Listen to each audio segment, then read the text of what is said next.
Yo, ladies and gentlemen, Tiga Talks Football. We're back again with another video. Today on Vibes from the Six, we're going to have a lot to discuss. Winners and losers about the transfer window. Daniel Levy leaving Spurs and Josh Kroenke meeting with Arsenal. Let's get into it on today's show. Bang.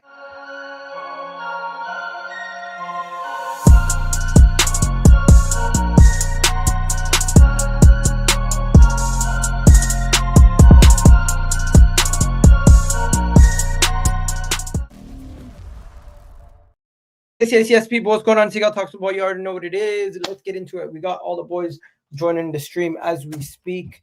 First things first, hit that like button, hit that subscribe button if you haven't already done so. Never been more gassed. You got Josh in the building, already gassed. You got some people saying Enoch out.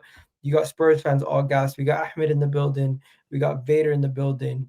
And we got some more people joining us very soon. But before we go any further, Ahmed, how you doing? Vader, how you doing? Welcome to the show, Dea. Also, you can put your torchlight on because we can't see you. And yeah, we got a lot to talk about on today's show. I'm not going to be doing two shows this week. I'm only going to do the one. There's no need for a Sunday show as there's no games this week. So we're not going to be doing a show on Sunday, but we're going to try to cover everything we can on today's show. Please do hit the like button, guys. As you guys already know, please do hit that subscribe button. And I think we'll start with Ahmed quickly. Ahmed, your boy Ten Hag got sacked. Did you see the article I sent you? Guys, did I see it, bro? Yeah, when I say Erik Ten Hag got sacked, and the article that came out today was the most craziest article I've seen about a manager sacking. You know when they do the now they tell you kind of story? The one that they brought out today about that Ten Hag was an op-ed. They broke it down. And let me break it down for you guys because this is crazy. And we're just going to touch on this quickly before we move on to the big stories. But Ten Hag, the breakdown of his sacking, he did not get along with anyone at the club, even his own staff who he brought to Germany himself. He inherited a proposal for players of his own agency. So he infected the club with his own agency players. And then players did not understand what he was doing, what pushing out, just as important as ball work, how they're working with the ball. The atmosphere was extremely cold. He had no idea what he had to do during the match days.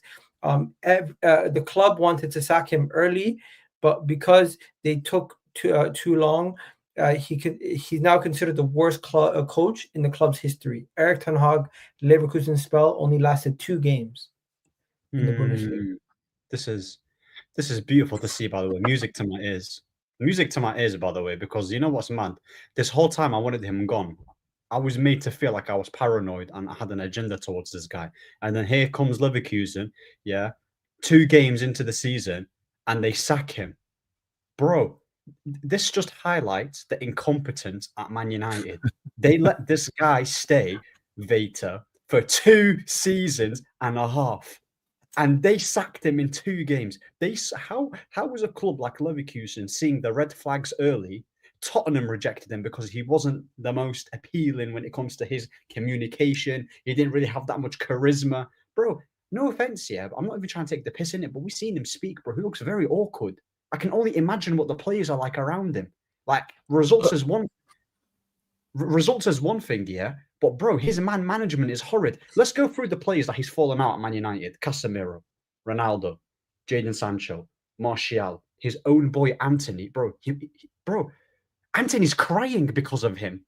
He's crying tears because of how Ten Hag has treated him and how his time at Man United was a catastrophe under him. Martial, that's another player. Varane, he dropped him for Maguire. Ruud van Nistelrooy, when he came in, they had a lot of like altercations. We all saw these signs at Man United, but the thing is, here is a difference between a reactive club and a proactive club, and the proactive is flipping Leverkusen, which is mad, which is absolutely mad. Hold on. No, you're rambling way too much. Please, everybody in the chat, please tell me there is digital footage of this Ahmed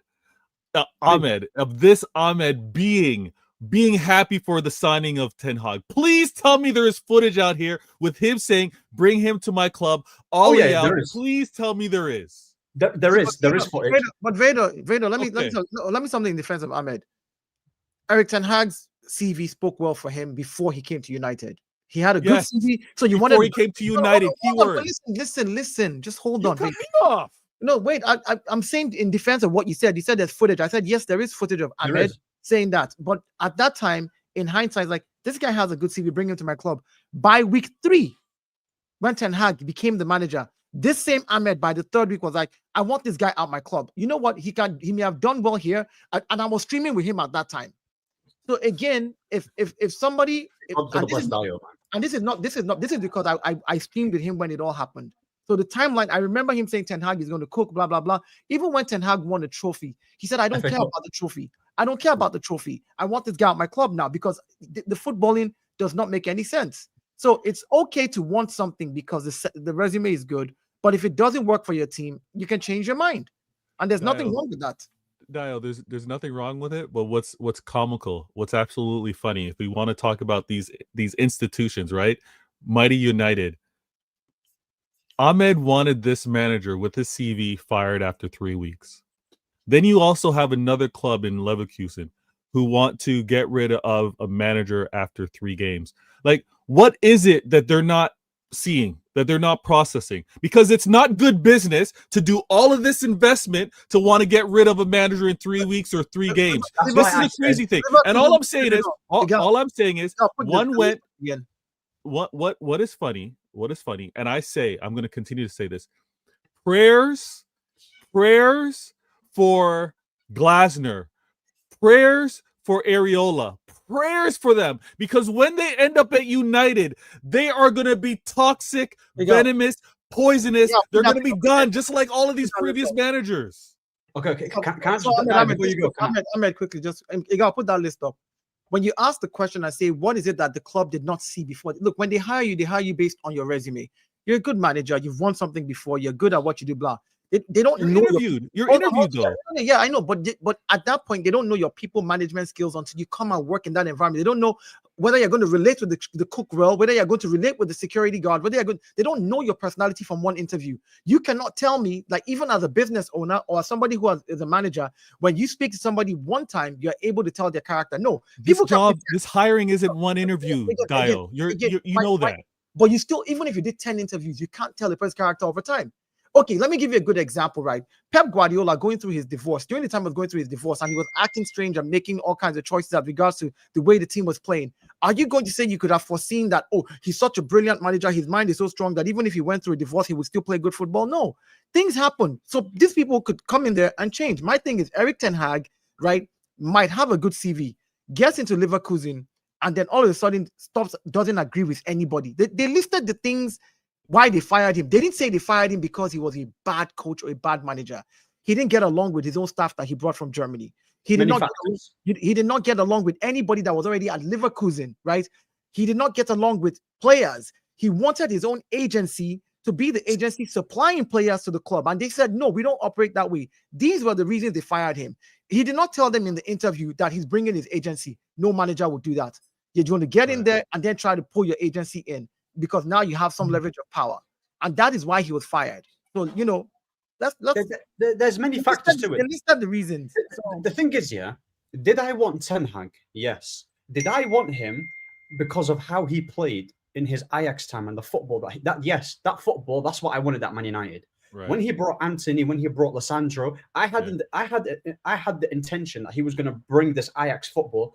That's why he brought the players. Now, when I saw him, he lost against Brighton, lost against Brentford, completely switched his style. I was like, you know what? He switched his style. That's a red flag. Let's see what's happening.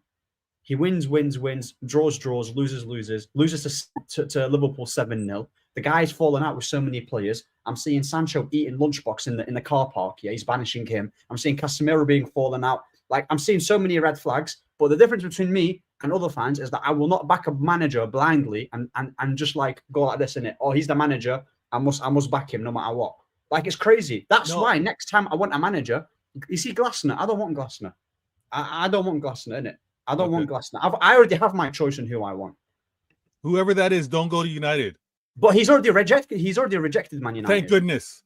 Yeah. So that's why I said to you that if you heard what I said before, it's incompetence by Man United, because as much as I wanted Ten Hag at the time, They should have done their due diligence and actually looking at all of the things. Do you get it? Yeah, And I get it. the craziest part was when he actually said in an interview, "I wasn't brought here I'm not going to play Ajax type of football." That's when I knew that this guy had lost his mind. Yeah, How do you have a skill set that's made you successful somewhere else and you're not even planning to replicate it? You're You just know, like, he went away from his Because he was philosophy. going to do his version of United football. That's that's what why. I'm saying. But I'm saying that's crazy though. Like, Guys, dude, anyways. this whole situation has just shown us that Manchester United should have sacked him after they won the FA Cup, and they waited too long. No, but Ahmed's saying after the League Cup. Fair, the Carabao Cup. fair. Yeah. At this moment in time, though, I want to kind of shift gears because I feel like we don't want to spend too much time on Ten Hag. Josh Kroenke had a meeting with Arteta, and reported by some people on social media. I don't know how reliable these reports are, but the reports are saying that Josh Kroenke held a meeting with Mikel Arteta to discuss expectations for this season, and has given Arteta everything he's asked for and expects to have a successful season. Trophies must be won. Makes sense. But that's how Not the surprised. Cronkies operate now. Like again, I think if Arsenal fans are being realistic about these Welcome, guys, Ahmed. yeah, Ahmed, what's up, man? If Arsenal fans are being realistic about the Cronkies, yeah, this is how they operate.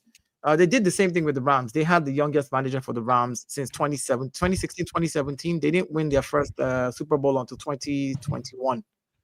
About 4, 5, or 6 years later. Like they built that way. That's how the Cronkies operate in all their franchises. They take I don't know why they do that, but it is what they do. So now they probably are like again having that meeting and saying, now we've given you everything you need. We're expecting trophies now. And they've done that with all their franchises. So I expect big things this season. That's what should happen. You think waiting 5 years, because you used a reference, It's their method. I don't like it. I don't think it's good. I personally don't, because you have the money. Cronkies are billionaires. I feel like you can pump the money in the club in the first 2 years and really get up and going. But this is how they've always operated with all their franchise, and it's annoying. I don't like it, but it is what it is. I'm not the owner. They are.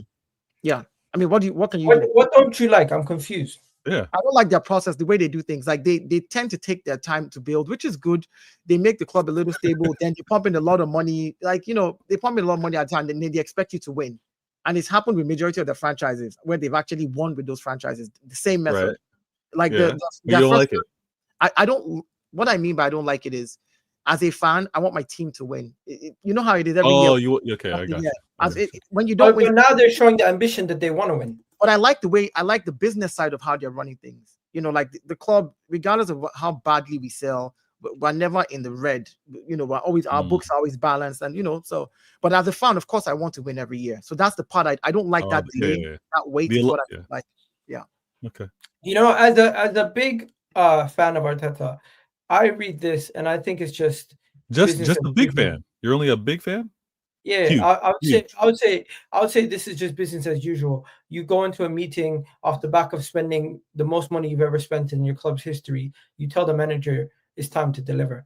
Simple. And I don't think anyone should disagree with anything coming out of this. If this is legitimate, though, if this is fake and it's just somebody just making something up, I wouldn't be surprised if they discussed this in their meeting regardless. Whatever comes out of this meeting, we'll find out eventually. But right now, Josh Kroenke should go to Arteta and be like, hey, I gave you the most money in the club's history. We've signed 8 players. We've done a little mini transition. If I told anybody at the beginning of the window Arsenal would spend this much money and sign 8 players, you guys would have told me you're smoking drugs. And at this moment in time, I mean, this topic is something that they must discuss. Every business will discuss at the beginning of the season, like, okay, what is our expectation of you based off what we've given you? So, I mean, when it comes to Arsenal, I get it, because Arteta hasn't won anything in 5 years as regards to any other trophy in 5 years. So the pressure is on to say, oh, Josh Kroenke had a meeting, but they have this meeting every year. It's standard, And you know what? Shout out to Josh, because Josh's rise has led to Arsenal being a lot more serious. And I do think Josh Kroenke has pushed Arsenal in the right direction, where his dad kind of took a very hands-off approach, and maybe wouldn't have had such good results. They run their franchises well. It's just the method that they use. It's like they did it with their NHL team, their hockey team. It took them 8 years. They eventually won the Stanley Cup. They did it with the To be Rams. fair, they kind of messed up the basketball team. They should have won more. They did it with the Rams. They did about 4 or 5 years. They brought in the youngest coach in the history of the NFL, the 30-year-old that had literally. I made him the Rams coach. He's one of the best. Sean McVay is one of the best. And they backed him all the way till he won. They did the same thing with their basketball team. Let's hear from the rivals before we move on.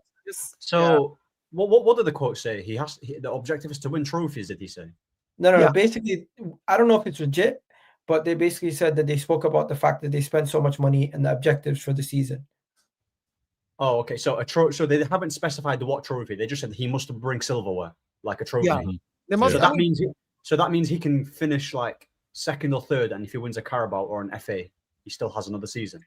I don't believe that's the case. We don't know the details of. We don't know. It's not FIFA. We don't know exactly what they're asking. But if they said trophies, we don't know if they specifically said to him the trophies we're talking about are the Premier League and the Champions League. Like we don't know those facts. We just know that in any meeting, again, this is a standard thing in any meeting. If you have spent money at the business, you will expect something in return. So your discussion with your manager has to be, you have to win this season because I've given you everything that you need. You have. So would you take second place finish with no trophies or 2 trophies and you finish outside the Champions League? No. I don't want to finish outside the Champions League. Even bro, so you would anything below winning the Champions League or league to me is failure. So are you saying that if you finish 6th and you win an FA Cup and a Carabao Cup, you wouldn't take that over finishing second? That's still failure. Let me put it this way: I'll be happy as a fan that we won a trophy. I think I won a trophy, but it's failure. It's failure. You can say it's failure, but I'm saying which one do you want? Because like based on the objective, it's still failure. It's a humongous failure. Forget about the fact that we won 2 trophies. If we finish outside of the Champions League spots and we don't win either the league or the Champions League, even if we win FA Cups and we finish outside the Champions League spots, that's a failure of a season. Because again, you have to look at what you spend financially this summer to bolster. Trophies can't pay to even get to this point. Exactly. To get to this point, and then you can go and win only an FA and Carabao. For us to finish, do you know what that means? For us to finish 5th or 6th as well. Let me explain one thing. I'm losing both ways. If I get a Carabao and the FA Cup, whatever the winning monies are, it doesn't cover what I spent this summer alone. I don't recoup what I spent. Whatever they win, Ahmed, whatever they win, they have to still be in Europe. Yeah, so exactly. That's the only success. They have to be in Europe. No. Not even that. We come in second and we win a domestic double. It's still not good enough. No, it's not good enough, Igal. But what I'm saying to Ahmed gave us 2 very particular scenarios. I mean, not a league. I mean, Carabao FA Cup. Ahmed said FA Cup, Carabao Cup, and finish outside the Champions League. That's one scenario. The second scenario is finish in the in Champions League second with no medal, with no trophies at all. And I said, as bad as it is, of course, as a fan, I want trophies. So if I am going to take the trophies, I have to finish in the Champions League spot. Yeah, that's the barest minimum that I will take, like the barest. And it doesn't mean I'm keeping the manager after that. It just means you finally won trophies. The players have a taste of what it feels like to win something. Maybe it's progress for Arteta if he wins a domestic trophy and finishes in Europe. That's I'm sorry to interrupt, but I've been radicalized to the point where it's not even. It's trophies to me. The only trophies that matter are the league and the Champions League. Stop this. Wait. Because to me, the League Cup and FA Cup do not change the trajectory of Arsenal's project. Yeah, but in your position, you can't say that. For Arsenal to take a step up, we have to go for the league or the Champions League. If we were to win the FA Cup or League Cup, it's great, but it's not going to actually change. But you're not in a position to be picking and choosing. I disagree. No, but I'm saying what is actually going to mean Arsenal have been successful for me is the league or the Champions League. To me, winning the FA Cup and League Cup is not the barometer of success that I'm looking at. Yeah, his definition of success, because there's one thing for you to say Arsenal needs to win trophies, but what trophies are we talking about? Because if we had been winning the Carabao and the FA Cups in the last 5 years, then we'd be like, all right, Arsenal needs to win trophies. We now know we're talking about Champions League and Premier League, right? Here, what all of them count. But because of how Arsenal has behaved in the last 3 years, coming second back to back, literally getting close enough and just falling off every time, it's now a case of you have to go for that big one. If you get the little ones along the way, great, good stuff. But you have to go for the big one, And again, just to put a final thing, like I said earlier, those 2 cups, the FA Cup and the Carabao Cup, financially can cause us problems. with how much we spent as a club.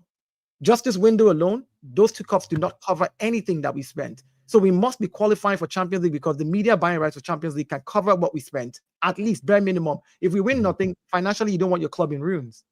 So if you're not qualifying for Champions League and you're not getting that Champions League TV money, you're not getting the Premier League big bucks because you have fallen off that far, you're in trouble financially with all the money you spent. So not only did you not win anything tangible, you did not win what you wanted to get. Yeah, you got to make That's money. going to hurt the ownership. Yeah, that's going to hurt the ownership. It's also going to hurt me if PSR hits my club and I can't buy players next season. It's going to hurt me some more. It means many more years of not winning. 1 second, guys. Ahmed wants to say something. What are you trying to say? Listen, I get maybe what Ahmed is saying, but I think we need to realize right now, Arsenal's probably in year 5 or year 5 of their project, bro. These guys have spent a lot of money. They've been getting second consistently. They are at the point now where, an FA Cup is not going to satiate their fan base. A Carabao Cup is not going to satiate their fan base, bro. It has to be a Champions League or Premier League trophy at this point. That's just the way the cookie crumbles. That's as simple as that, really. Well, that's not going to happen, though. That's the thing. That we have to be realistic. Listen, that may not. No. But the thing is, Ahmed, I think the time for realism has left the window in the terms of I think Ahmed, if they had done that, if they had done the FA Cup 2 seasons ago, I promise you their fans would have been happy. But the problem is that time of winning the FA Cup and Carabao Cup within their period of going to where they want to go. Ahmed, what do you think the objective of Arsenal should be this season? After buying 8 players, spending over 250 million pounds. Has to be to win. Their objective this season in terms of how much they spend is either winning the Prem or the Champs. That's what I'm saying. That's exactly what we're saying. We're saying that anything short of that we will term as failure. I'm not saying that's not a failure, though. What I'm trying to say to you is what's being realistic is that you're not going to win a champion. I'm not even hating. You're not going to win a Champions League, and the Premier League is going to go to Liverpool, right? They're not going to win a Champions League. There's other teams in Europe that are much better than Arsenal with much superior managers. So if we look at the trajectory of those many other teams that are better than Arsenal, they all had the similar trajectory where they came in. They got into the semi, they got into the quarter, the knockout stage quarter, semi, back to back. PSG did it a couple of times and then eventually made it to the final. Arsenal has just been back to the Champions League for two years now. In the first year, we made it to the quarterfinal. Last year, we made it to the semi-final. So why can't we be able to still now look at that competition and say, this season, let's focus on that and get into the final. And the final is a game of whoever really wants it. So you can't sit there and tell me that we can't make it. Hopefully you guys can play Inter in the final. The trajectory has been like PSG. Okay, let me just introduce Jay. Jay, welcome. We're kind of having a conversation about what is success for Arsenal, because Josh Kroenke and Arteta had a meeting about trying to have a successful season and kicking on. Yeah, he said, I spent 300 of the Queen's face. Yeah, what are we doing? What are we doing here, bro? What do you deem a successful season for Arsenal? I think difficult one.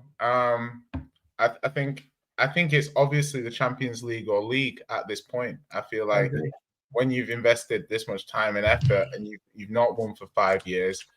I've always been of the belief that if you're thirsty, you should drink toilet water.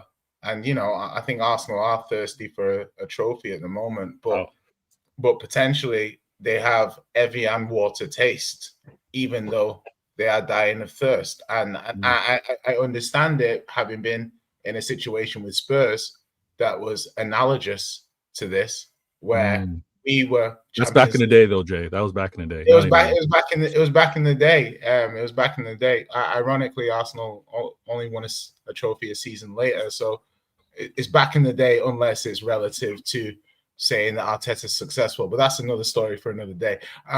In conclusion, I think the Arsenal fans have outgrown, rightly or wrongly, winning an FA Cup or a League Cup to satisfy them, and they want a big trophy. So the amount of investment, the time they've waited for a trophy, the quality of their players, the quality of the manager, I think they have to win the league or Champions League. I think is what would constitute success. I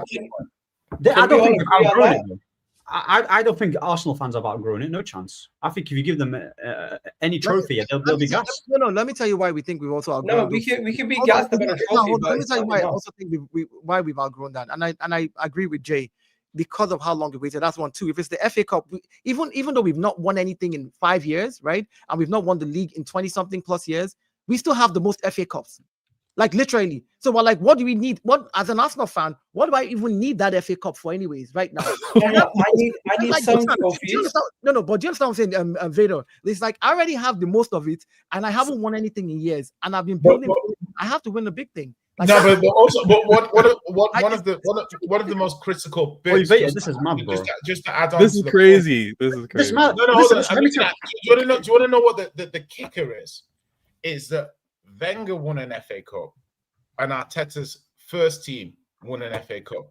So, from a perspective point of view, from an Arsenal fan, yeah, the worst they've been, yeah, in the last X amount of years, was still capable of winning an FA Cup. Therefore, consequently, with your brain, that will do something to diminish the accomplishment if they do win an FA Cup.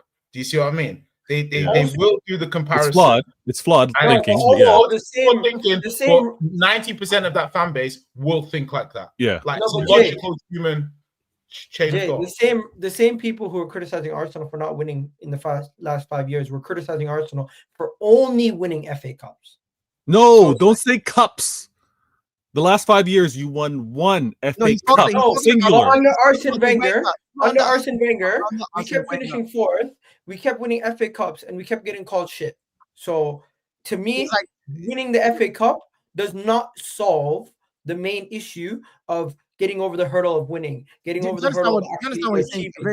I hear what he's saying, but let's be accurate though, because when Arsene Wenger was only winning those FA Cups, he was far from challenging for the league. It's very different. You guys were finishing fourth and being but he was second the Leicester season. He was qualifying for Champions League. He came second one time, won FA Cup. They called it shit. Let's be honest. So now the point is, after all this spending and all these years, that's because the standards were higher. Hold on. But that's what I'm saying now. Now you spent more money to increase your standards. You've spent more money to bring in better quality players. You spent more money over time in the club to build and be stable. You're no longer owned by a board. You're owned by one family that actually owns the business. Hold on. And you spent all this money. You spent $1 billion, just like everybody else around you who have spent $1 billion to win something. Your expectation, because when you were winning FA Cups and coming fourth, you're called shit, is not to come fourth again and win an FA Cup after doing all this. Do you understand? I get what you mean. I get what you mean by a beggar has no choice. Take whatever you guys get, but that's nonsense at this stage. You either go all in, or you fire the man and sell the whole club and start again, because you can't spend all that money and then just sit there and say, oh well, let's just take whatever comes. My thing is, not necessarily you guys. I'm going to talk about the Arsenal fan base, right? For the past 2-3 seasons, we've talked about how well they've done in the league. They've challenged, they're developing, and now all of a sudden, they've outgrown trophies when they've not won it in flipping 5 years. Like, it makes no sense to me. In order to, We're going over the same point. Finish. No, this is great. We're going over the same point. We've not outgrown trophies. We're simply saying, for Arsenal to be considered going to the next level, winning the FA Cup or League Cup does not take us to that next level. Bro, what was the last I think, listen, sorry, so before you go, Ahmed, I think you need to understand, Ahmed, that it's too late now for FA Cup and Carabao Cup. Never too late. To satiate these guys. That's what you need to realize, bro. You've come too far, bro. They've come way too far now. Let me put this, Ahmed. Maybe you'll understand it this way. If Arteta wins an FA Cup and a Carabao Cup, I'll take it, but I'll still consider it a failure. That's you, though. That's you. No. But that's what. Listen, Ahmed. That's what majority of Arsenal fans will do. I promise you, a majority of Arsenal fans think like that. They will take it. They'll be like, yeah, it's cool. We won the trophy, but they're still going to say Arteta out because do you not understand? We've been this close to the league a couple years ago. We were this close to the league that first year when City did the goddamn treble. Last season we fell off. This season, we've invested the most money in our club's history. If we come out of investing the most money in our club's history off the back of 3 years where we're expected to challenge for the league, and this season we're considered one of the 2 best teams to go for the league, and if we don't come out with the league title or a Champions League, and we come out with the FA Cup, the season is a failure. And in my opinion, at that point, you should also consider moving on the manager. But that is a conversation for another day. Let's move on to the next topic, please, because we are short on time. We'll get him next show. Don't worry. Don't worry. We'll have the next one. Jay, welcome, Jay, to the channel. Today we got to talk about your team. You guys have just done a bombshell of a news story, and you know what? It's nice to see something break and it not no Fabrizio tweet until it actually happens. No pre-warning that it's going to happen. Just exciting news that happened out of absolutely nowhere. Tottenham have announced the departure of their executive chairman, Daniel Levy. Daniel Levy has been at the club for 25 years, has stepped down. Everywhere you go, you see everyone talking about Daniel Levy leaving. And to me, guys, the ramifications off the back of this, what does it mean for Spurs' future? Crazy. Jay, take it away. What are you saying? Well, it's hell of a that's a hell of a like probably to me, like even now, like you're getting a lack of like still like 25 years is insane. Like it's like that's like my whole Spurs supporting life. Yeah. Crikey. It's just like this is like that.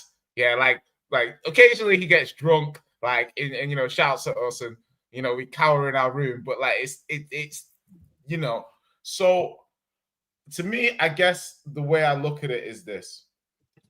If you look at Levy's work at Spurs in its totality, outstanding success. Like, as in outstanding success. Like, case study material. Yeah, because you took a club that was essentially, and I don't really know I don't know what we were quite before. But we were a mid-table club when Levy took over. You were shite. Yeah, and he's basically taken us to be able to compete for the biggest trophies in world football. Mm-hmm. Yeah, made us, better the infrastructure of the club in every single way. Like, and if you look at, world-class stadium, world-class training facilities, world-class academy, like sustainable revenue, like PSR dream, dream, because we can generate so much revenue from so many things, and it all goes into the club. I think if you look at the last 5 years, and I think that what I've been sort of understanding and breaking down is the air is rarefied at the top. It's way harder to go from, fourth to first than it is to go from, like eighth, ninth to fourth. And what he has shown is an inability to kind of level up. I think that's fair that when he was seen as more of a top 4, top 6 chairman, I don't think he was able to maintain the levels that he'd shown before. And each time I think that you learn as you go. And I think, like, obviously you look at certain transfers and you think, Dybala, Bruno Fernandes, you look at Eze, you look at these things and you think, man, it could have gone differently. But then under a different chairman, under a different approach, would you even have bid for those players? Would you even have been in a position to bid for those players? It's like a stock, yeah? If you buy a stock at £250 and that stock runs all the way to 1,000 and then that stock comes down to 650, it's still been a really, really, like, that stock has run. Do you know what I mean? Maybe you didn't exit the stock at its peak time for you to be able to generate the best possible return, but it doesn't mean you're not in a way, way better position than when you first bought the stock. It is a little similar to Wenger. Someone just made like minus cups. He left with a European trophy. So the thing is that you can't. It's very similar to Wenger. If you look at how great Wenger was, and then towards the end, lost it a little bit. Wasn't the same juggernaut that he was earlier on. And I think it's right for him to leave. I think it's okay for me to look at it now and be like, body of work since the Champions League final has not been great, and would Levy have sacked himself? I think he probably would. I think he probably would. So I think when people say, failure on the pitch, this and that, I think for Spurs organically to do what we did, and then City came along and Chelsea came along, like oligarch, Saudi money, like regardless of whether or not in any way going into the logistics or saying it was unfair. I'm just saying that you're doing it, like putting no money into the club, spending what you generate, and then 2 countries essentially come into the Premier League now. Now you're competing with 2 countries. Yeah. and you're still competing with Man United and Liverpool. Yeah. So you've got those, and you've got Arsenal too. So then you've got the rise of all the other teams too. So I don't even look at it as a failure per se. I'm just looking at it as the competition got too rich, the law of diminishing returns from him, and he wasn't able to do what he was doing. And yeah. Jay, I know this is a difficult time for you as a Spurs fan, because like you said, 25 years, you're conflicted, right? Because at the same time, you've seen some great highs, a transformation of your club, like you mentioned, the stadium, the sustained revenue, things that are just automatic now. And there's no denying Daniel Levy had a hand in all of that. But then at the same time, as he's doing all that, did he have the same passion to have you guys winning on the pitch? And yeah, who really knows? I'm happy for this guy to go. He's a snitch. He's been a problem with regards to my club for a damn way too long. Always chiming in with these emails and these conversations with regards to what's happening over at Manchester City. I'm glad that he's gone. I know that he's been involved in so many things that have tried to stop what City have been trying to do from a competitive standpoint. Now, with him gone, I don't want to do it too early, but it's going to be interesting on how you guys move with him after the fact, right? Because by default, when things weren't going right, when you guys weren't as competitive, when you guys weren't winning the London turf wars with your fellow Chelsea and Arsenal people, it was Daniel Levy's fault, right? So it'll be interesting on how you guys move forward. The fact that he left after giving you guys a European trophy, I think it's poetic. I really do think it's poetic when you want to compare against the other clubs out there. But this news is shocking. I myself, good riddance. But I'm not. I'm literally gonna say this quickly about Spurs. I think, in another universe, if Levy was just the chief financial officer of Spurs, I really feel like he would. I think he would be leaving probably that club at one of the greatest guys there ever was. Because I really think if there's any credit you should give him, is the building of that new stadium, by making Spurs actually one of the most financially profitable clubs compared to a lot of their fellow.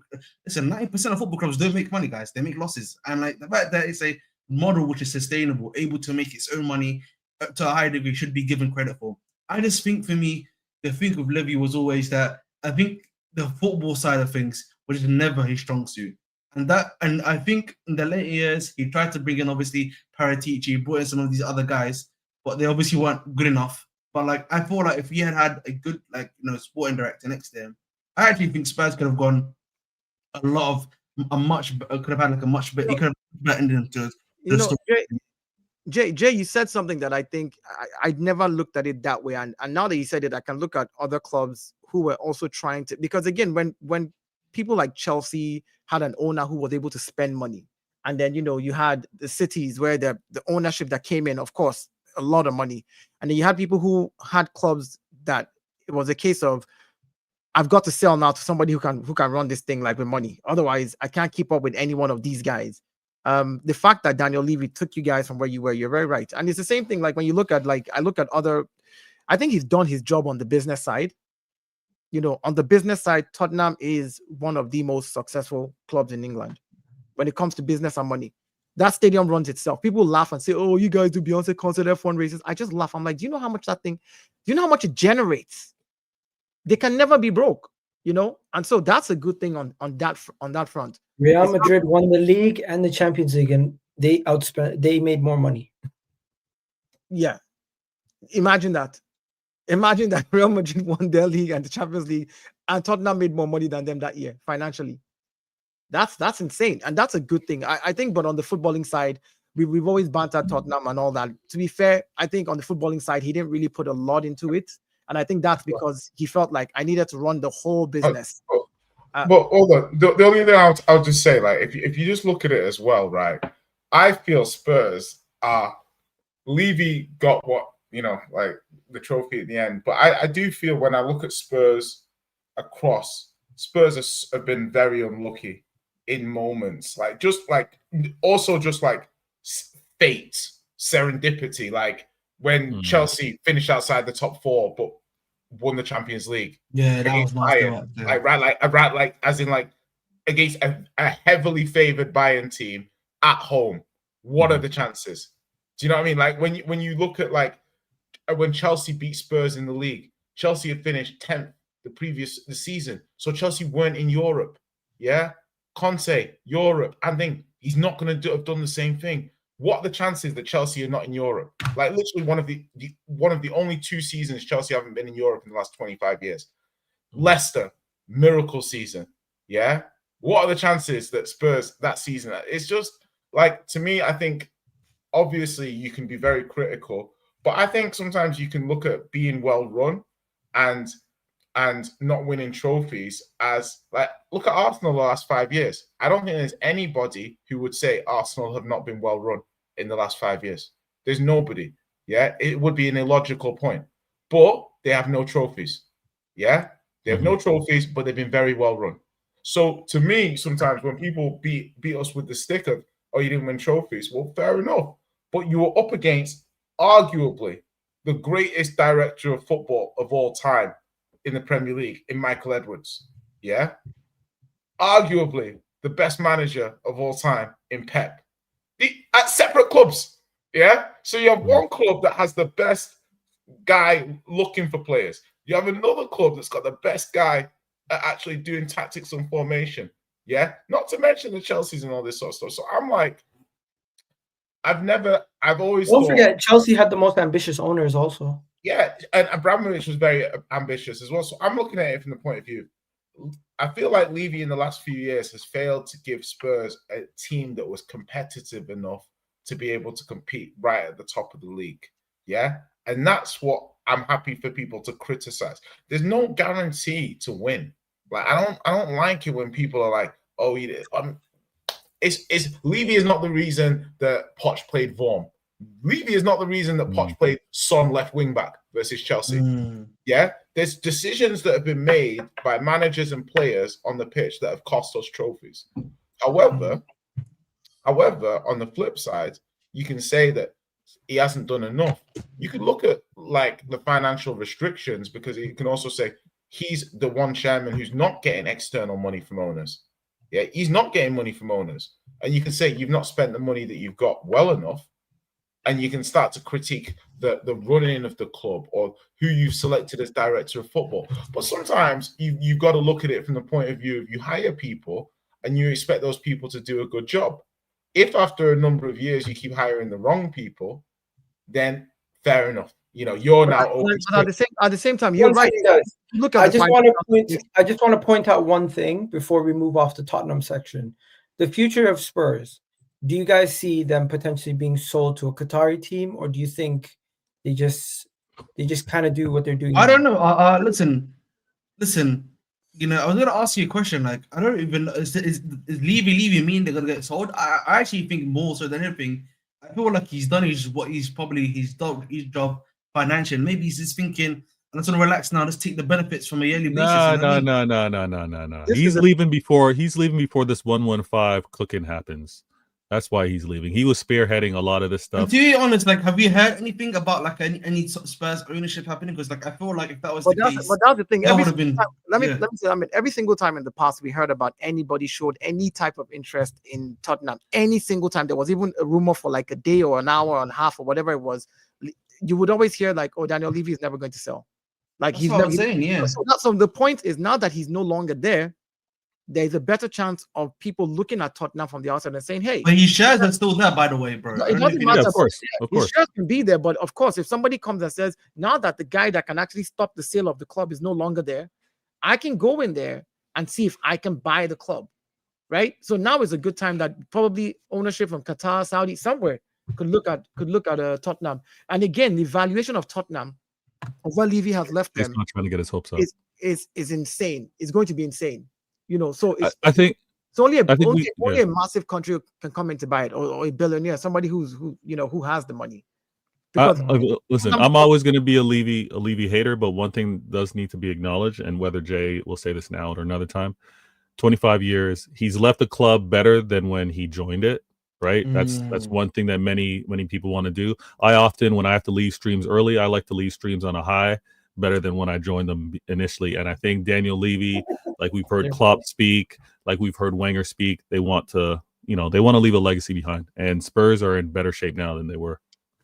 All right, let's quickly go on to rating the window. That's Hey, mad. what? That's What? Hold on. Sorry, Jay. Are you insane? Jay, Like hold this on. guy, this guy's like, hey, okay, so seismic news, incredible, like one of the arguably the biggest story so far this season. And the guy's like, well, we've I want to give you guys. We spent 25 minutes on the topic. Let's keep it moving.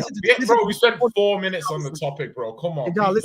Listen to this stat, right? Listen to this stat. This is a Tottenham stat. Levy took over. Tottenham was valued at £73.6 million. The whole club when Levy took over. Levy is leaving.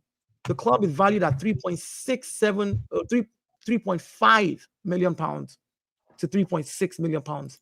Billion. Billion. Sorry, billion. How much of that is market inflation? You don't understand. He went from 73 million to 3.5 billion. I don't care what market inflation. Obviously, but partially the Premier League.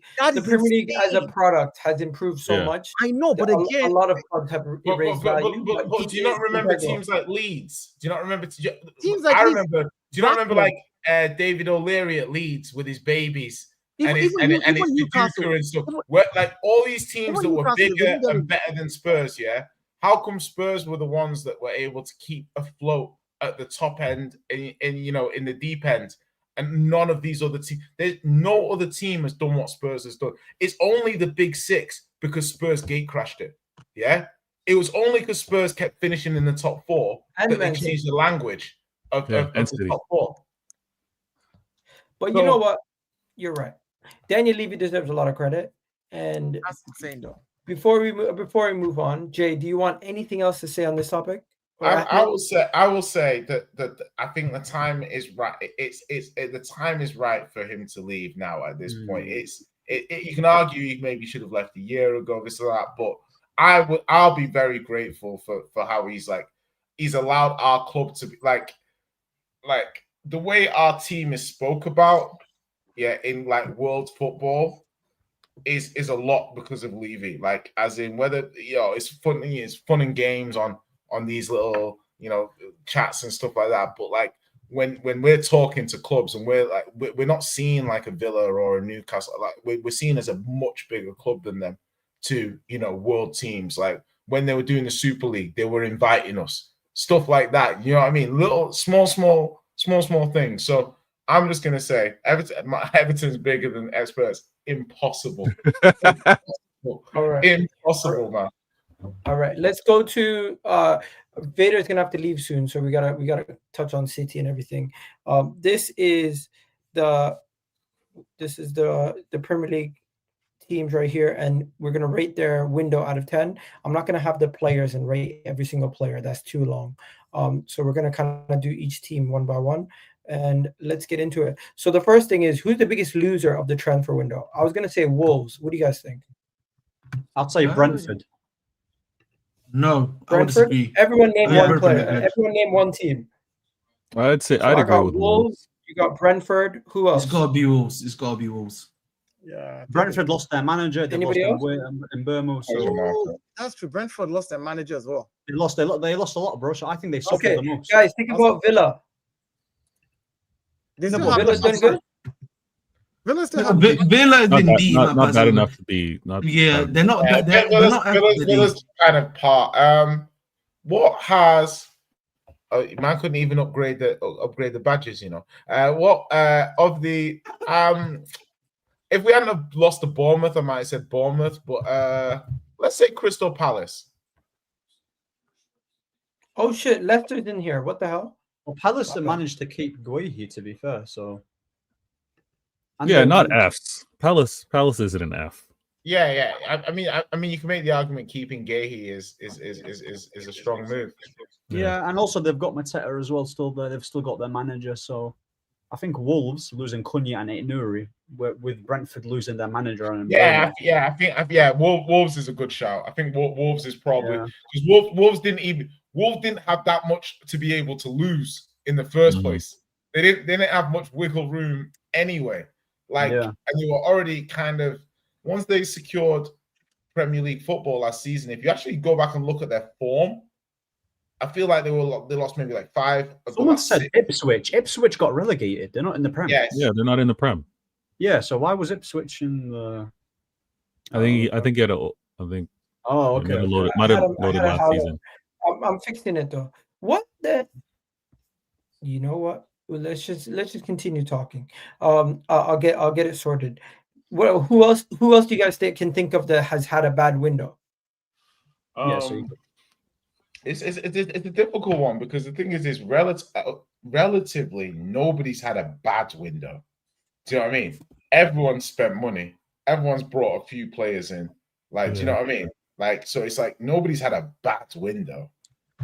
In the context of your team versus other teams, that's when you start, when everyone's like, oh, the grass is greener, and you start peering over your neighbor's fence, being like, oh, okay. Who I think hasn't had that? What kind of fertilizer are they using at Stamford Bridge? Who I think, my yardstick for a bad window is the players you brought in and the players that you let go of. Did they make your club better or worse? That's it. I mean, that is kind of, it's kind of like what it says on the tin there, Dial. That's the only thing I don't look at anything. I'm like, are you better than you were last season? Do you look better? I mean, that's how we rate the transfer window. I mean, like that. No, but you know who I don't think. But listen to this. Yeah, we're talking about who's not. I'm not saying they had a bad window, but I don't think their window was that great, barring just one player, and that's Chelsea. Bro, they got Garnacho, mate. Wow. Wow. Listen, man. Equally, you also got Sesko. Ahmed's gonna cook Ahmed with that all season long. Equally got Sesko. One sec here. You still haven't upgraded your goalkeeper. Your centre backs are still a mess. I mean, you've got João Pedro, who's a ball. I wanted Pedro at United. The Lapia, decent player to you, you got him for cheap, but Gittins ain't all that. Garnacho's rubbish. I mean, Esteval's is a good talent, but he's like, there's enough there to make it good. Yeah, but it's not. No, I disagree. Listen, I think it's funny because I would actually argue. I think ideally, yes, you want a centre back, but I think, listen, with the guys you have, that's more than good enough to keep us there. And plus, where do you put Chelsea? Levi Kuo. I would put Chelsea in a B tier. B tier. B tier. No. B tier. No. I think Chelsea's transfer window has been underwhelming based on the fact that you guys were speaking about bringing. Yeah, go on. They were speaking about bringing in multiple players that were going to make X factor, and I think missing out on certain big targets like Xavi Simons kind of makes your window a little bit more underwhelming.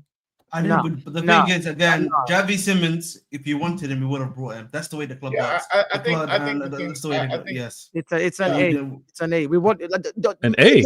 It's an A, and I'll tell you why I say it's an A. No, I'll tell you why it's an A. Let me tell you why I'll say it's an A for me. I'll tell you why Chelsea's window is an A. I'll go and see. Let me tell you, the players. I don't care about Chelsea.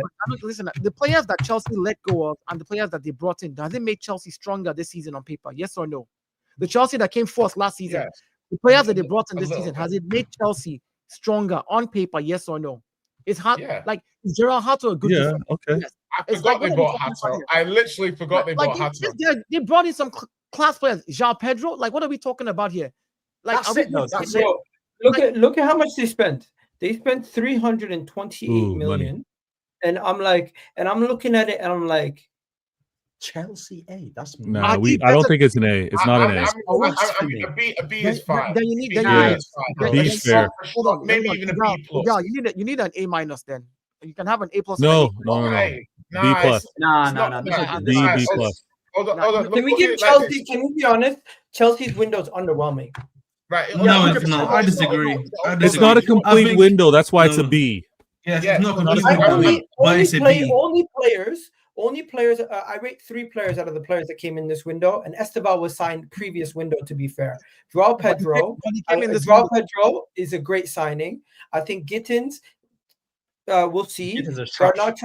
We'll see. Gerald trash, Heto, bro. great signing. Delap, unfortunately, got injured, Hold but on, we'll see how he come comes out. the two Premier League proven players relatively get, or we'll see, but Hato, who's barely stepped foot out of Holland, gets an excellent signing. I think Gerald Heto has the potential to be one of the best players in his position. Yeah, but that's football manager talking. Where Garnacho, Yeah. where Garnacho and Delap, we're gonna have to see how they acclimatize to Chelsea.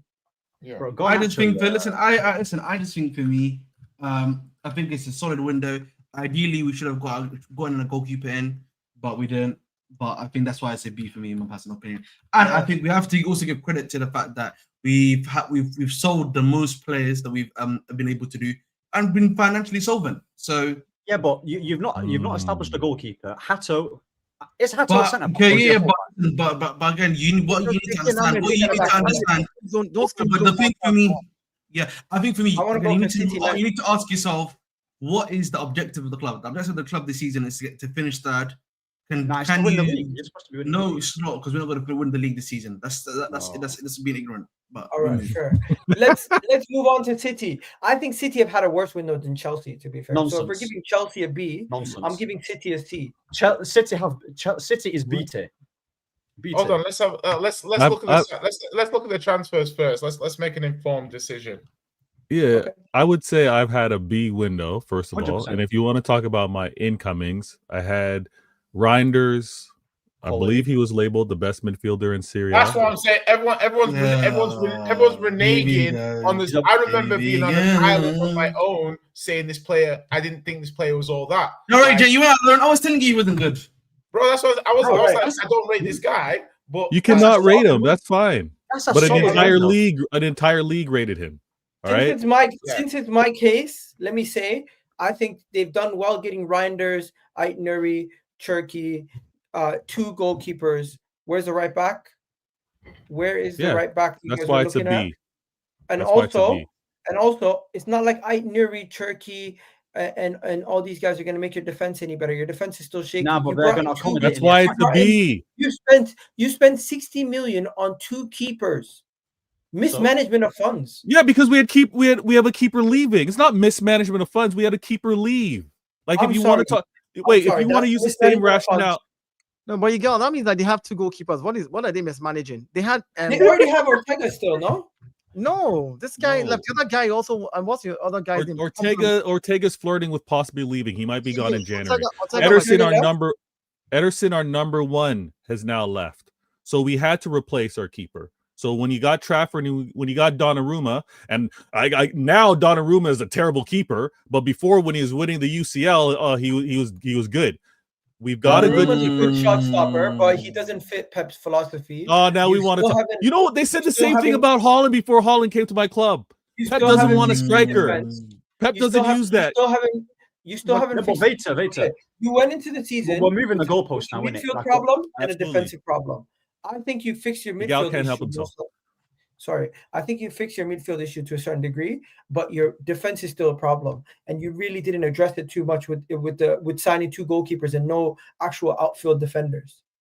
Ait-Nouri is an outfield defender, but I view him as more of an attacking defender. No, but it's not about what you view him as. You're saying that they didn't sign a defender; they signed Ait-Nouri. Ait-Nouri is Ait-Nouri. You might as well sign another left winger. Let's not. Let me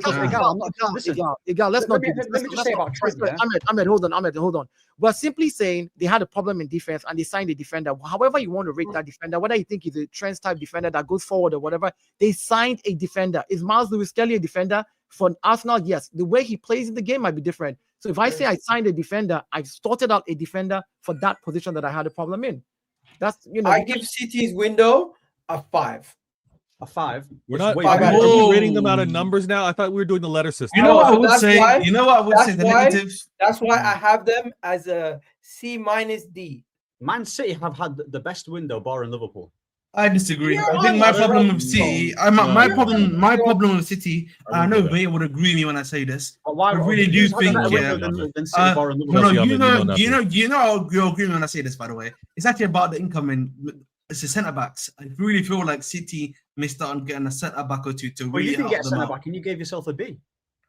No. For them, it's a bit more clear than us. No. Like for me, the reason why I'm okay with like not having a centre back is because the guys we still have can do the job in the system.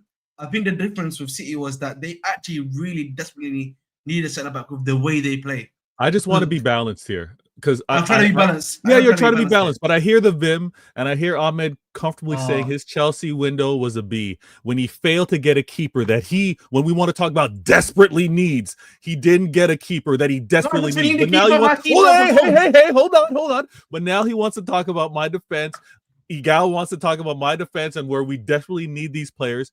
And again, you're comfortably saying Chelsea had a B, but no, City's got a C, a 5 out of 10. Bro, I believe our window was a B.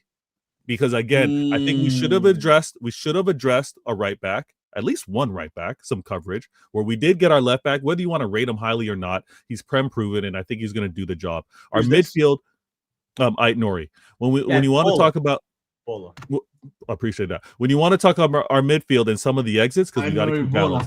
I have Ilkay Gundogan, my captain, gave me a trouble. Not only Ahmed, United Ahmed, not you, Chelsea Ahmed. You know nothing about this. But my trouble captain, he's now gone. KDB has left, right? I've got key players that have gone. And for me to get Reinders, for me to also get Shirky, I think those are great additions. I'm calling it a B. I didn't have to do much in my attack.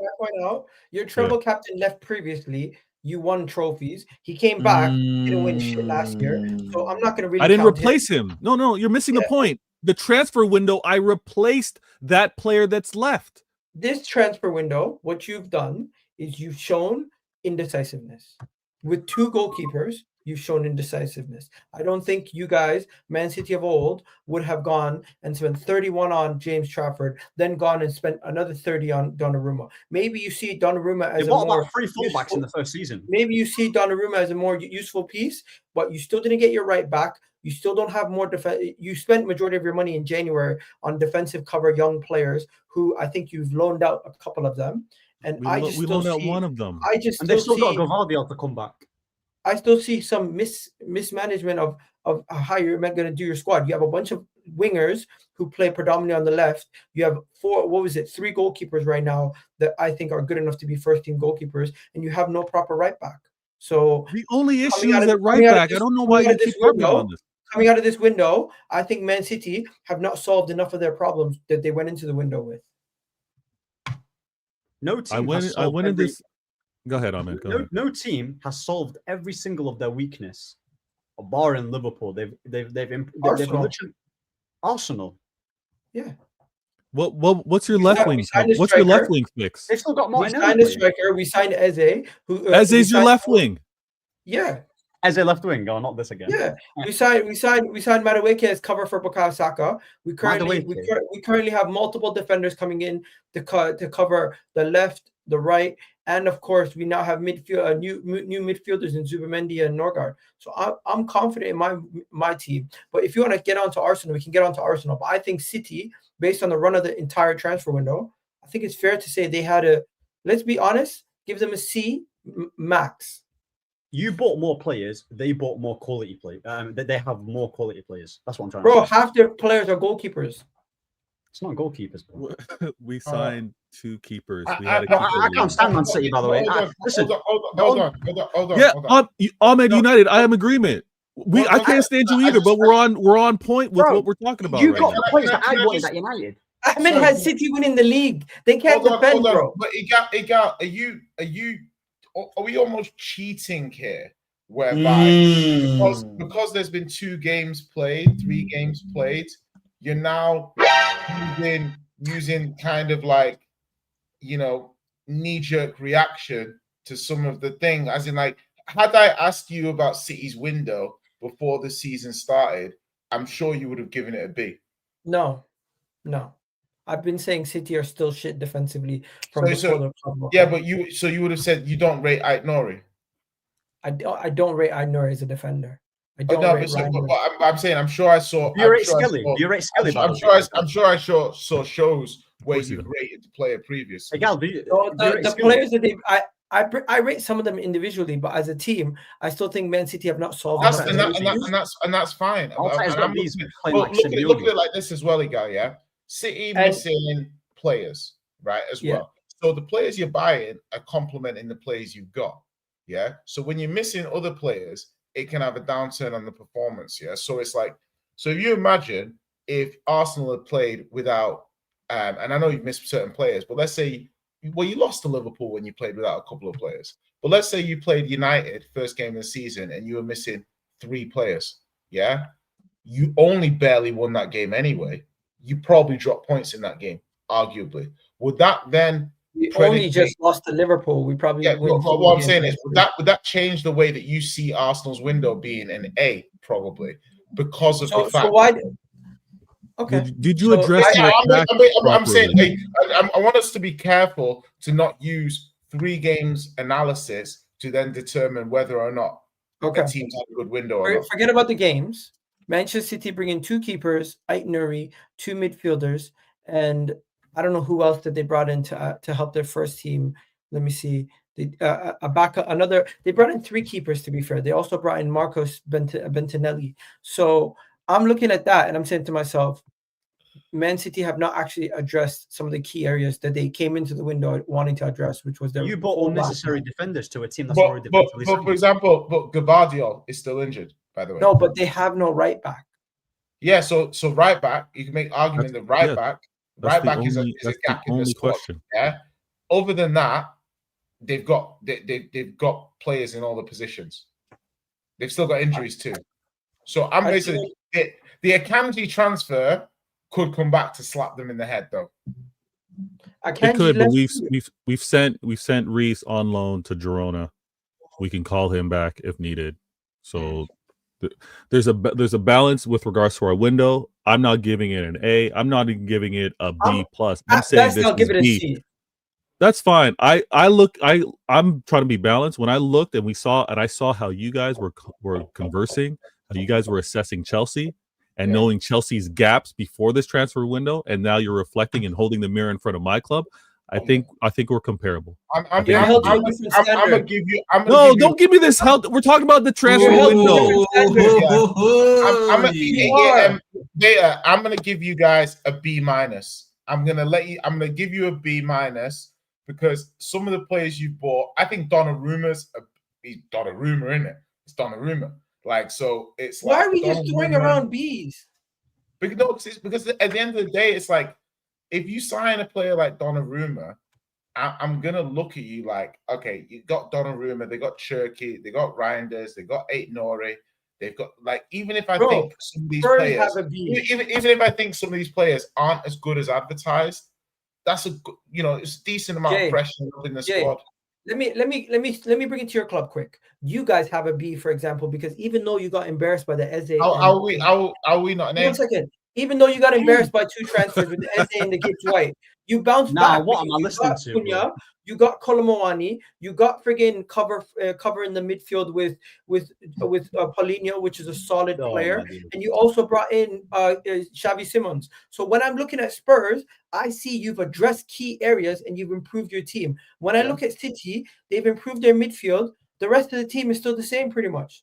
But was City's issue last season injuries or quality? That's the question they might ask. Injuries mostly, and lack of depth in the midfield. Well, look at it. Well, I'm saying for me, I could only rate City's window a C if I was using biased information from the start of the season, because I wouldn't have rated it a C without watching any of the players. If this was out of 10, what would you give Spurs and what would you give City? Because I would give Spurs a 7 and I would give City a 5. Spurs I give Spurs a 7.5/8, and I'd give City a 7. How would you give them the same rating? Who else? Spurs had a really good window. Those are different numbers he got. Like City, I'd say 7. Spurs, I'd say 8. I'd say Spurs have had a 1 point out of 10. I'd say that. But who have you signed, by the way? You signed Xavi Simons and Kudos, yeah? Kudos are 8. Spurs Paulinho. had a very good window. Paulinho on loan. Xavi Simons, I'm not really a big fan like But that. doesn't matter. The fact does he play I for our don't think club? he's Yes or no? Spurs, bro, Spurs have had a much better window than City. Just for that alone, that's an exaggeration. Spurs and Chelsea are a level above City. We should put City in C. Now, if you guys look at this compared to City's. Bro, Turkey's better than Simons. No, but I'm not talking about individual quality. I'm talking about how many Two cheeks of the same how ass. many solutions does Turkey's your window solve compared to City? Hold on. City, I gotta drop. Well, let me just say this. Me If you too, wanna- I are have to you drop gonna- as are well, you my willing friend. to accept a C? Before I say all this, if you want to look at before going into the transfer window, you want to say what were the club's concerns? Where did they have issue? Did they address them? I'm not giving myself an A because I don't think we had a complete window addressing everything. I'll border. You know what? I will concede and say a C for the sake of this conversation to move on because we did not address the right back with regards to a starter, player that is a player that is profiled for that position. So I'll hold that in comparisons to what the other clubs around me are doing. But all I really needed to do was address a right back in particular, and everything else is calm. I got the keeper, player leaving, midfield, players leaving. Bro. I'm at Chelsea. I'm gonna catch you next time. I'm gonna catch you. Why are you God hating bless. on Ahmed, man? I'm not hating on him. We got some things to discuss. right. But yo, listen. Thanks for having me on, guys. Blessed as Big up, always. Have a good one. Have a good one. All right. So we're gonna give your team J a B. I think you That's deserve fine. a B. That's fine. Ahmed's team. I think Ahmed's team also deserves a B. It's just the fact that Why? he didn't get a No, but this is my point. Like what? I'm saying C. I'm like it's insane. Like you know what? This is a tough one to actually break down. We should probably break this down properly because They got it's their very- goalkeeper at the end. Well, okay, look at it like this, yeah. Like people talk about Mateus Tell and him getting left out of the Champions League squad. Rightly so. Squad planning. I'll be spent 40 million odds on a player that can't make the squad. On the flip side, Man United, yeah, already had 2 number 10s. They're not playing in Europe. United go and buy 2 more number 10s, yeah, or players that are going to play in the 10 kind of position for Amorim, yeah, and then a striker on top of that. So to me, it's like they need a central midfielder. Bruno's playing central midfield. It's not his natural position. You could have left him in the 10 and picked one out of Cunha and Mbeumo, and then obviously still got Sesko. Or if you buy Cunha, you're playing him up top and you buy a midfielder. So you also look at the readiness of Sesko. Like, how ready is he? Like, how much materially more is he giving you than Højlund at this precise moment in time? Not what he'll give you in the future, what he gives you now. And I think United have improved. I think it's difficult for me to not give them a B based off the fact that they bought in Cunha and Mbeumo and Sesko. But then for everything that I've just said, I'm kind of thinking, I don't know. It feels like I can't not give them a B when you bring in that level of attacking kind of quality. And Hey, shall I tell you what would have made it a B? Shall I tell you what would have made it a B? If we got rid of Bruno Fernandes, got Belieber, and we brought in Emi Martinez instead of this goal. See, this is the one thing I have about Xavi Simons, and like when you make this point that you just made, running the attack for a top 6 team is so much different. Yeah, a top 6 Premier League team being the guy that runs the attack is so different to anything else in football. I swear to God. Yeah. And the players that people say, like Mbeumo, Cunha, all this sort of stuff, the risk factor of doing what you said, yeah, and letting these guys run, Bruno can deliver. Yeah, you might not be consistently happy. You can pull that face, but it's like if all the players in United's team did their job to the level of Bruno Fernandes, United would not be where they are. I think that's a fair thing to say. Right, so I'm just going to turn around and look at it and say, okay, you want to sell Bruno and give the keys to Cunha and Mbeumo. Like, you don't know if they can run a top 6 attack. You think they can, but are you willing to sell Bruno and just risk it? You are. The club ain't. That's why the club ain't selling him. Because the club is incompetent. What you're asking the club to do is gamble. And what the club is asking Bruno is a captain, and he's relatively that they can rely on. They're not fans who are gonna throw the baby out with the bathwater and risk it all on these 2 players who may or may not deliver. Do you see where I'm coming from? No, but the thing is, this club since they've brought Bruno Fernandes, when we had Ole Gunnar Solskjaer, the whole team has been running through him, from Ole to Ten Hag to Ruud and to Amorim. We've had our worst 2 finishes in the club's history.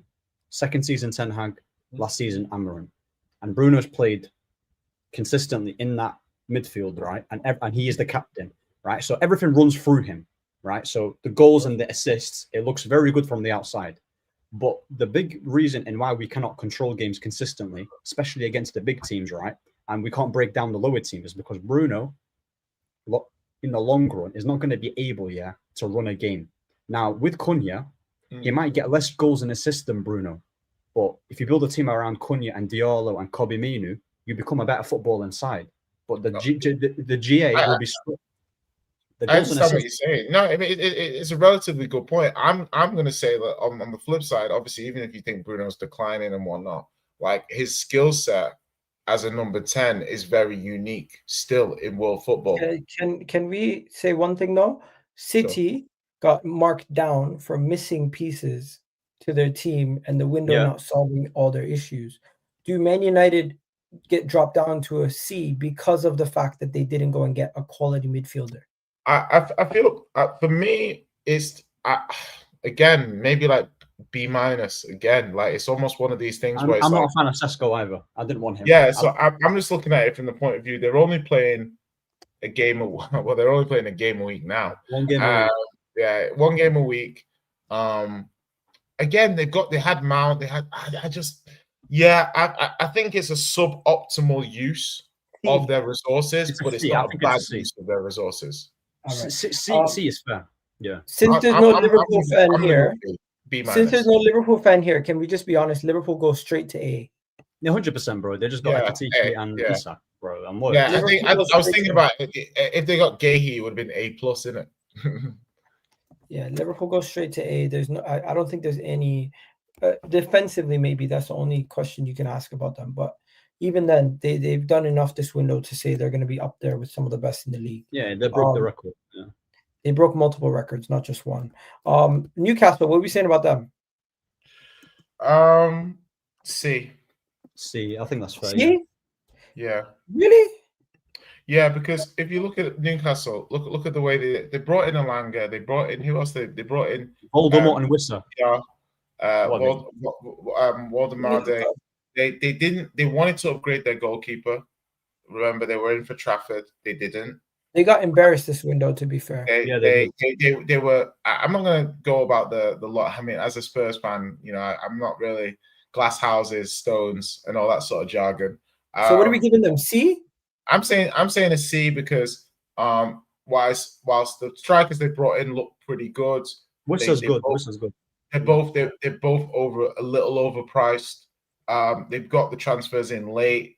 They've dropped points. I think it's very justifiable to say that it could be a B. Like once you see them play, they spent big money as well. Sunderland gets an A.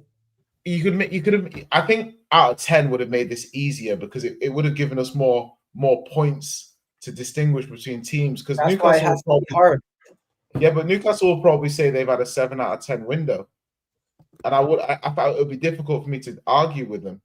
No, but everyone's gonna try to make a case that their window was good.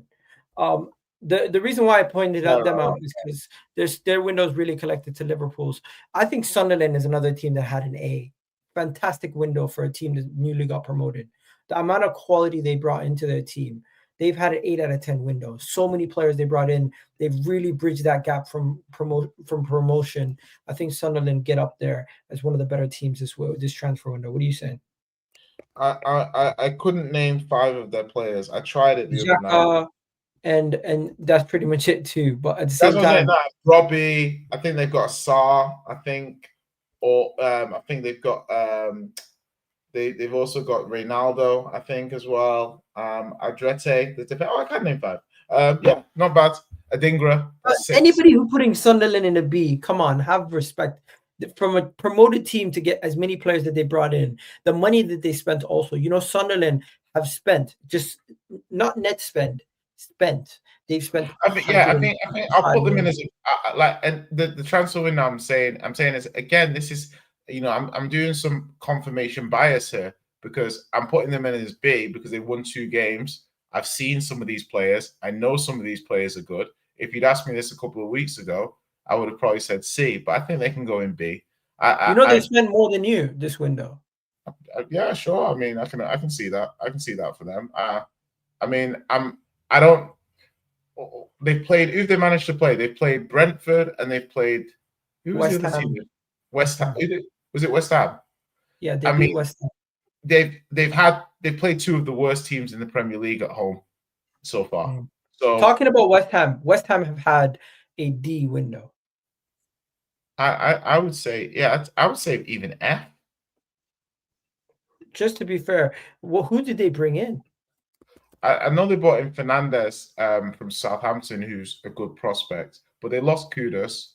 I know they sold a couple of players. Did they bring a striker in? They brought in the Wilson. Leicester goalkeeper. They got Wilson in. The Leicester goalkeeper. Yeah, that's all right. Yeah, they can a go. Left They back, can a centre back, a midfielder in Fernandez, and the defensive midfielder Magas. Yeah. I'll you know what? They could even go in C. No, I'll put them in D. I'll put them in. Leave them in D. What are we doing next? Ahmed, you still there? Actually, now you know what? Who do you want to speak about next? I actually want to say Everton have had a B window. B? How? Grealish is quality. Diblin's a good signing. Could you tell me who they bought, Everton, again? Grealish, Tyler Diblin. Who else have they bought? Shit, yeah. Who else have they bought? No. Barry. Shrewsbury Hall. Oh yeah, Shrewsbury Hall. Yeah, that's it. That's a solid window, bro. Solid window. Grealish is Carlos Alcaraz from Brazil. Yeah, big up the chat, by the way. KDH as well. Yeah, Shrewsbury Hall is a good player. What is their window out of 10? Everton's an 8 out of 10. 8 out of 10. Solid window. I think you're right. They good window, 7. Bro. Like their attack is crazy good. Crazy good. I kind of want to put it. In between, but I guess I'll put it B. Fair. I'm just gonna jump and throw myself in A. I don't know about you guys. Yeah, I'm throwing Arsenal in A. Just the sheer amount of players we brought in and the amount of areas we solved. No. We've brought in 8 players, bro. We've solved. Arsenal's an A for me comfortably. Yeah. Yeah, Hincapié just topped it off. Think about it, bro. Think about it. They brought in Hincapié, Mosquera, Kepa, Norgard, Zubimendi, Eze, Madueke, and Gyökeres. Are we talking about volume or are we talking about quality? Oh, come on, man. There's enough good players in there for that to be an A. Bro. Like we don't even need to do too much here with that. It's not doing too much, bro. That's calmly an A window, bro. And that's not an A, no chance. You know what? Football knowledge. Shout out to you. He says Liverpool's weakness is Gomez, Endo, Chiesa, and Robbo. I think you got enough cover to not worry about Chiesa and Endo for now. That's what I'm saying. You can't say that it's not an A. Come on, man. Like no, because the thing is, we needed a backup goalkeeper because we didn't have a backup. Look at it like this, yeah. They didn't have. City spent 30 million on a backup keeper. I don't think they had a Saliba backup. They got in Mosquera. Hincapié is an upgrade on Kirio. I'm pretty sure. Kepa's an upgrade on Neto. Zubimendi, I think maybe parity with Partey, maybe a small downgrade. Eze's into the squad. He wasn't there last season. Madueke in as backup. They've kept Ethan. They've still got Trossard, Martinelli, as well. It's not like any of them left. So they've just added players. Jesus will be back, but they've got Gyökeres. Man, it's an A, man. It's like not an A, bro. I don't think it's an A. Okay, how could what have they done wrong? How could they improve? Madueke was a wasted signing. First of all, that's a waste. He's a backup for Saka, and Saka's injured right now. You've already got a player who's better than Madueke, who can be a backup. Okay, but regardless, you need. So you wasted. So I'm saying you guys wasted 50 mil on him. You still haven't got a left winger. Eze, the two players that I would comfortably say in that transfer window that are solid is Zubimendi and Eze. The rest, not all that. You don't even rate Gyökeres. Not really. Okay, Ahmed's dropped the agenda. Let's talk about the next team. It's not an agenda. Okay, let's talk about the next team.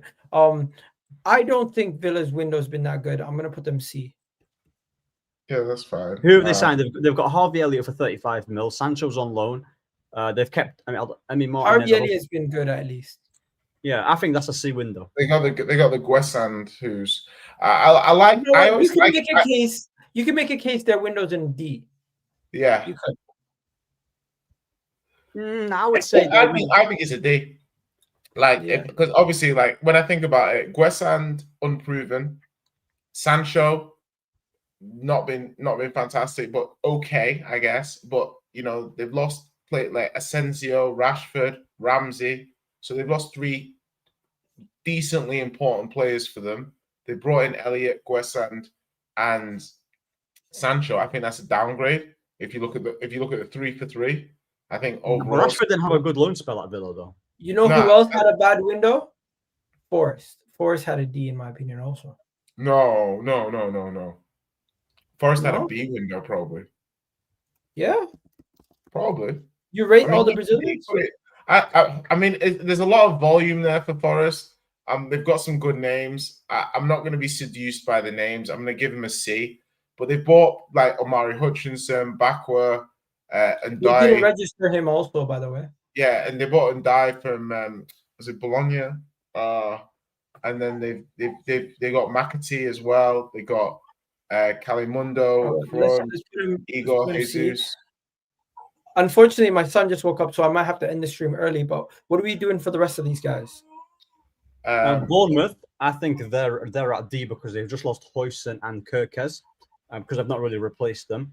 With Palace, Brighton's at D. They didn't do much. Yeah, Brighton haven't done much. With Palace, they've just lost Eze, and they've not really upgraded like that. They've kept Guehi, which is a plus. C? I'll probably put them at C. Fulham. I mean, I would say, who have they signed Fulham? D? I'd say they've not really signed anyone. They didn't sign no one. They also missed out on Tyreek George on the final day. Well, exactly. So they're going at D. They've not really done anything. Burnley is... I can't name you 3 Burnley players. I don't know who they've signed. Burnley they signed Kyle Walker. That's pretty much all I can remember. Yeah, and Kyle Walker. Oh, if they've signed... Yeah, that's an F instantly then because he's awful. Bro, he's finished. And then Leeds... am I mistaken? They didn't do much either. Dominic Calvert-Lewin, Longstaff. Yeah, 2 awful players. I'm putting that in F. Yeah, bro, Calvert-Lewin in 2026. What are we doing? You know what? These 4 are the relegation candidates. 100%. That's a fact. 100%. You guys happy with this window? You know what? Apart from Arsenal and A, and Sunderland and A, then it's not looking too shabby. You get me? Burnley have had a win though, haven't they? They also took United close, even though I'm using season. See, this is what happens when you manage to see the teams before you have to rate the window. Do you know what I mean? There you go. We're gonna leave it there, Jay. Don't worry. We'll come back. We'll come back to it at the halfway mark, maybe. But for now, you guys have yourselves a wonderful day. Catch you guys on the next one. Love for the love, people. They got the comments. Oh wait, let me see if anyone's live so I can redirect to them. Who is live? Who's live? Is anybody live right now? Saeed's live and Toon Tactics live. I'm gonna send you guys over to Toon Tactics. Tell him Newcastle had a D window. Anyways, we're out of here, people. Love for the love. Which one?